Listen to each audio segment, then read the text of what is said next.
This time on CNG Performance, my nephew takes a derelict Dodge and turns it into a rowdy Ramcharger. And this is how we did it.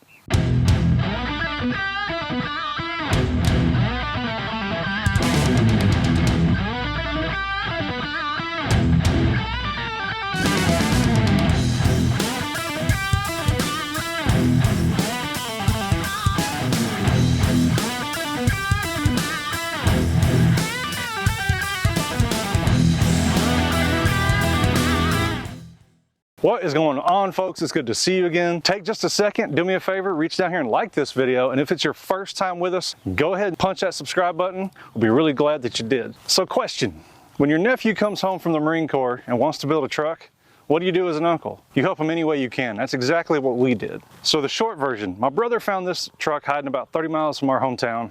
We drug it home on the trailer, 318 two-barrel, real simple package. It sat behind my mother's place for, I don't know, 3 or 4 years.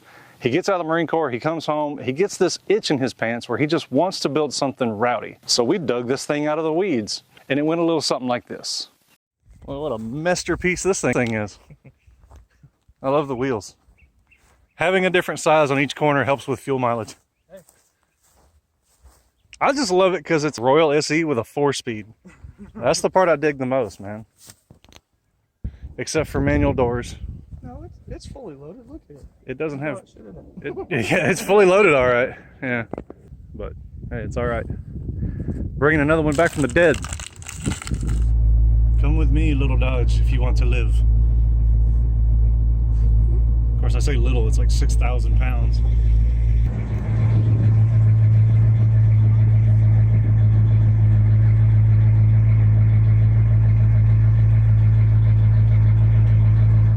Way easier to work on it now. Got it dug out of the snake hole it was in. This truck did run like when we parked it.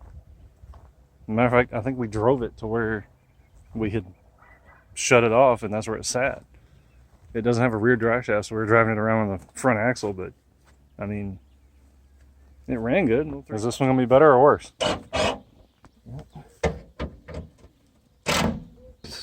Don't eat that.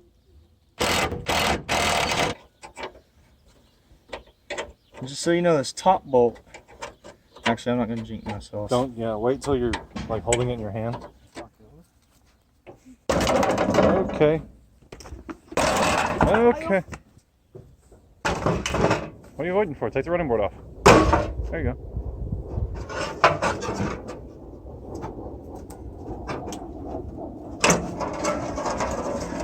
Success! Keep going!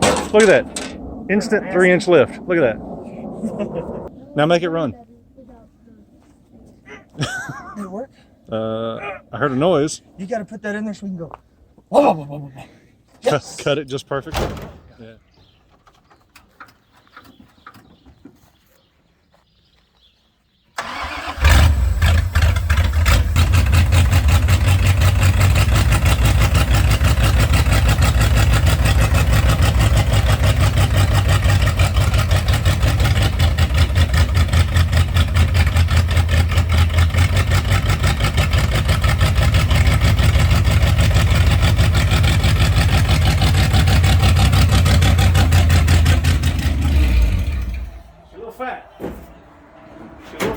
What do you think of that, kiddo? Oh, I fucking can't breathe.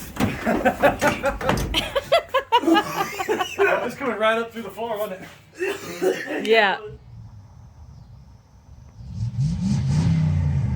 He cobbled together some exhaust from mufflers we had laying around and welded something of the floor back in. But before long, he was ready to yank the 318. Get it centered-ish, and then we'll start coming up. As soon as we get it off of the mount pins, we should be able to rock the motor and get it off the input shaft.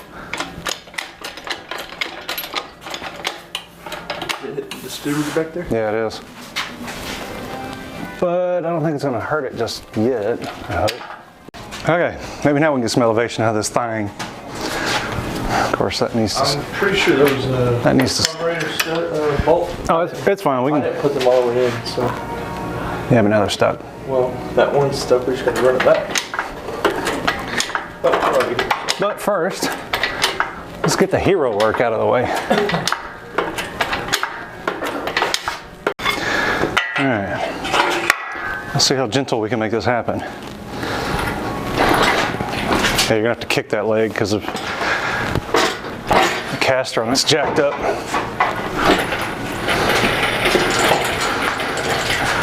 Yeah, see, the input shaft was giving us all the grief. Nice.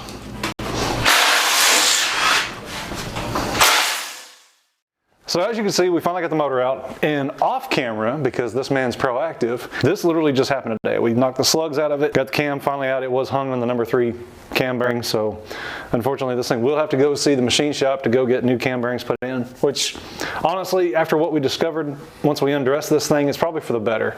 We found some rod bearings that had seen better days, and turns out the crankshaft in this thing's already been turned 10 under. But luckily for him, we scoured up some parts. He's going to take the old camshaft out of my 318 that, despite what y'all heard in early episodes with the EFI swap, actually does have a pretty noticeable idle to it. So still going to take this thing in the machine shop, have him clean it up, have him deck it for us, slide in some new cam bearings, and the next time you see it, we'll be putting this thing back together, throwing some color to it, and putting it back in the truck. So we're back from the machine shop, and we learned a few things about this tiny little 318. First off, let me get it out of the way. We're now 60 over, on purpose by accident. Take it as you will. We're still using iron heads, stock parts, so it'll rip, but it's got its limitations. Put a little bit of a gap to the rings because he may or may not want to spray this thing in the future. We'll just see how that goes. But the lower half's together. We got it in primer. We just got the valves kind of faced. We got a whole bunch of new valve springs, locks, retainers, all that neat stuff. We're gonna get the head slammed together. Camshaft's already in this thing, so let's get going. That's disgusting. Yeah, that's gross. But multi-purpose, baby.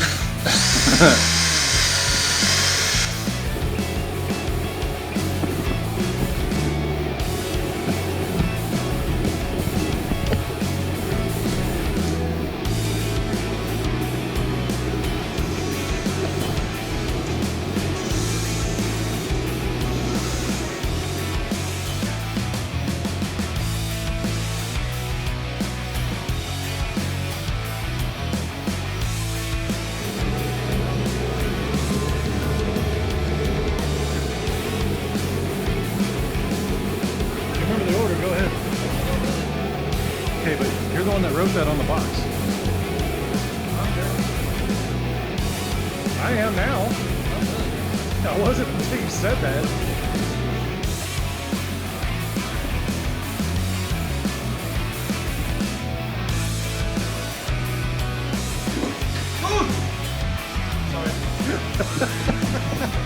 That was awesome. The instant panic is, I think, the best part. Yeah.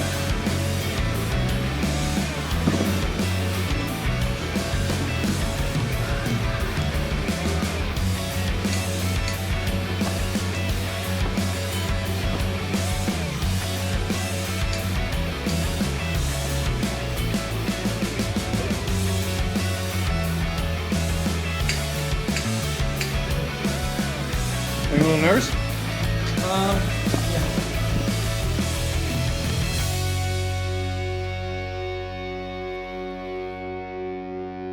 Well, it's been an entire day. We've killed it. It doesn't look like we've done a whole lot. The spring compressor that we have to assemble the heads was wonky, but the heads are assembled.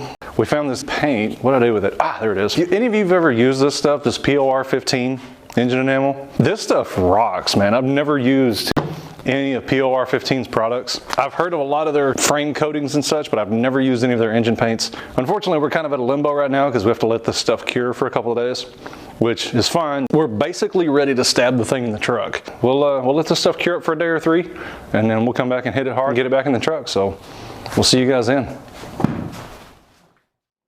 Well, here it is, everybody. Yeah, if you can't tell, we're at that point after we do a few things. One of those things being get it off the stand, number 1. Number 2, actually put the flywheel on. So a week ago, we were clicking along. We got the oil pressure sending unit all set up, his vacuum fittings, all his water fittings, thermostat housing is sealed in place, ready to rock and roll. And we took the thing off the stand, thank you, pretty parts girl, to put the flywheel on and made a disappointing discovery. At some point when we took this thing to the machine shop, we both missed it. We left the bolts in the end of the crank, and when they pulled the pilot bushing out, evidently they had to pull the bolts out first, naturally.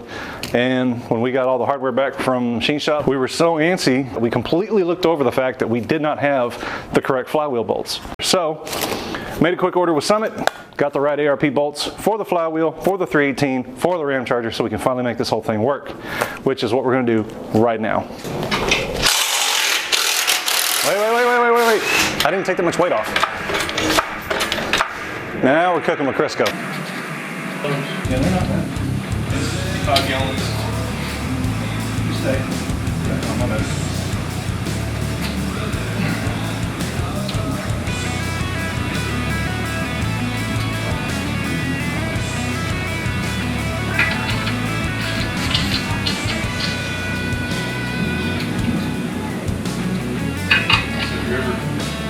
Unsure if you hit a bolt or not, just go back to it. Oh yeah, I'll go. Let's bring her on in. Now, this thing likes to steer left. It's one of those NASCAR hoists. Another left turn. Okay, whoa. All right, there. Now we know how much left rudder we need, I think. How much vertical we need. All right. You gonna tilt now? You wanna come down and then tilt? All right. Pretty straight to me. All right, let's come down, slow and easy. Come on with it.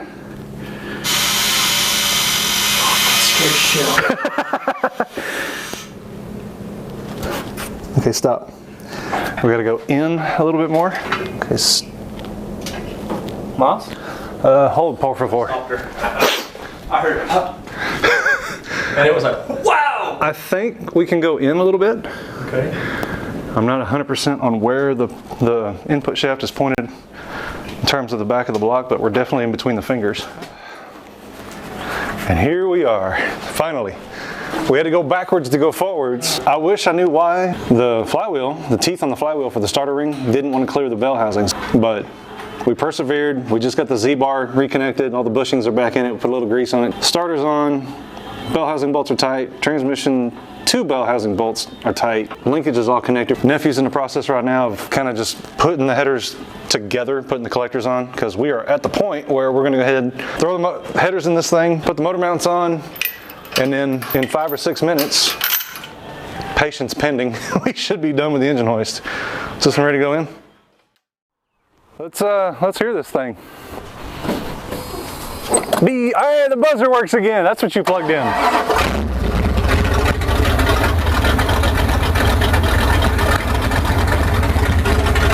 Sounds good.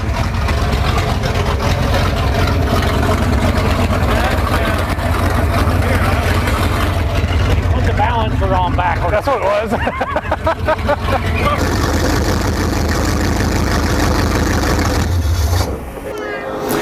Let's see how easy it relights. Go ahead.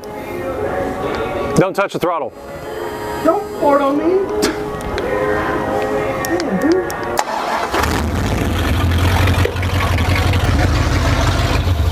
Pretty good. Woo!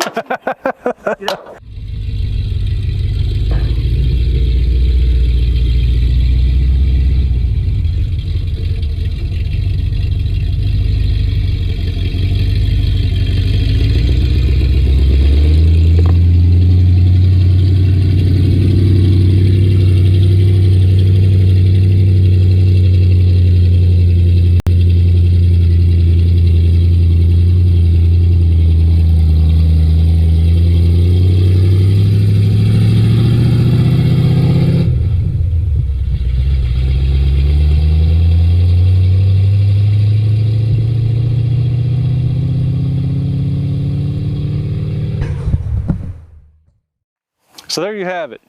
Nephew's happy, I'm happy. I really don't know how to tell you this next part, because normally in the video, this is where we would be going out, maybe out on a trail ride, going out, we're climbing rocks, doing cool stuff with this truck, but we can't. Now, why is that? Because old Wreck-It, AKA Bam Bam, has been doing burnouts in this truck in the time since we built that engine. What I do know is if you watch this clip, you'll see that the truck is in gear, the drive shaft is spinning, but the truck ain't moving. Yep. Somehow or another, the old Marine was able to destroy a Chrysler 9 1/4 rear end in these trucks, which I've heard can be rather durable, but anything in the hands of my nephew is like a rock and a feather. You can figure out the analogy. So, Kyle, could you please enlighten the audience exactly what conditions and how you were able to destroy a rear end in this truck? Well, for one, it spins both tires. Second gear pulls, no clutch, just rolling into it. You get about 10 mile an hour and you just romp on it, dry, wet, slick, whatever you want, it's gonna spin. But that's how I did it. I left some black marks down the road. I've left some black marks leaving the daycare. That's what happens when you have a 5-year-old and a 3-year-old say, let's go fast, Daddy. Hey, can't disappoint. You do it for the kids. Gotta do it. Since you can't do anything else spectacular with it, you wanna fire it up? Yeah.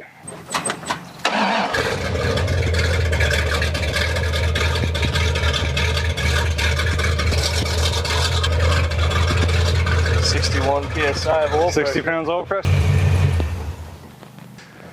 Thanks, Ralph. Unless you want some front wheel drive burnout. You know, maybe But then I can't move it around. So yeah, then we're gonna break that differential and then, That's the only thing that stayed the same since we've got it off out of the back. Well, if we do any front wheel drive burnouts, you'll see it right here on CNG Performance. So thanks for watching, and we'll see you next time.